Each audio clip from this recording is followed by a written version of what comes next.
when you get into martial arts, how did you push from that direction to martial arts? Was it something where you used to get in a lot of fights and then it kind of led into that Yeah, direction? It did, huh?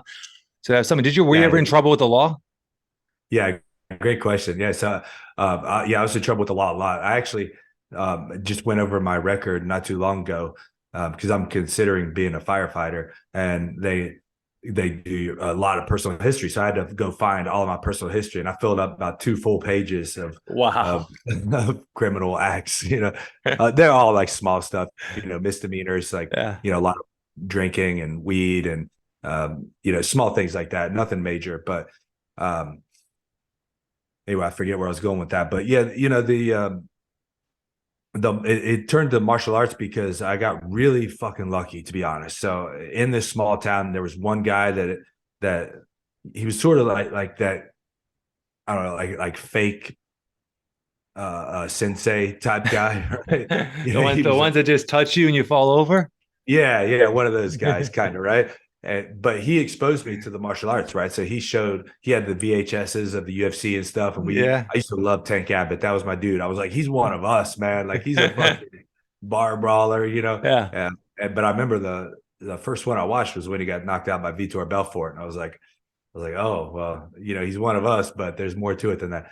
Um, so he actually took us to a fight one night, and what what happened there was he was supposed to be fighting no his I'm sorry, his brother or cousin, something like that, was supposed to be fighting Wes Sims, if you remember Wes Sims, who fought in Yeah. the Yeah. UFC. Yeah. Yeah. Right, so this is before Wes was in the UFC, and he was supposed to be fighting him.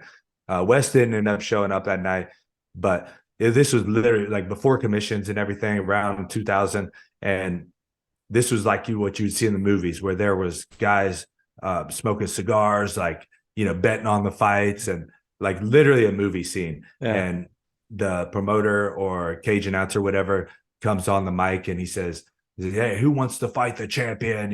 He's undefeated, blah blah blah." And we were doing a lot of coke that night, so I was pretty fired up, and I said, "I'll fight that son of a bitch. Let's go." So I ran across the street. There was a sporting goods store over there. I went over and bought me a mouthpiece. I borrowed my friend's cup because Wes didn't show up, so he had a cup that I could borrow, which was, in retrospect, maybe not the best idea. Uh, there was a restaurant across the street also, so I went there and used their microwave to boil and bite the mouthpiece. Come back, paid $30, fought that dude about an hour later and beat him. So I thought that I was the baddest dude on the fucking block. Thought the sky's the limit for me. I'm the man. So we come back maybe, I don't know, 2, 3 months later. They're all pumping me up around the town, like, bro, you're the fucking man, like you did it.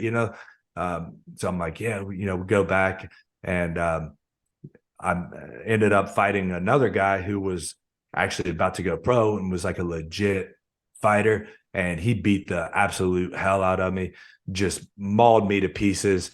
His compliments to me after the fight was like, bro, like I couldn't knock you out, man. You're a tough son of a bitch. And I was like, all right, well, that's great to know, but maybe I should learn how to fight. So I ended up deciding that I really wanted to do this, knowing that this is a real sport and this is something that maybe I do have a little bit of potential for. So I decided, okay, I'm gonna quit drinking. I'm gonna quit partying, quit everything. My brother happened to live in Columbus, Ohio. He was going to art college here, so he had a place for me to stay. And I called him. I said, "Look, man, I want to." I think I called him from a payphone back then. We didn't have cell Yeah. phones. Yeah. I Yeah. called him and said, "Man, I want to get out of this. Like, can you help me out? Can I just come stay with you? Until I get on my feet a little bit." And um, so I moved up here, found a real gym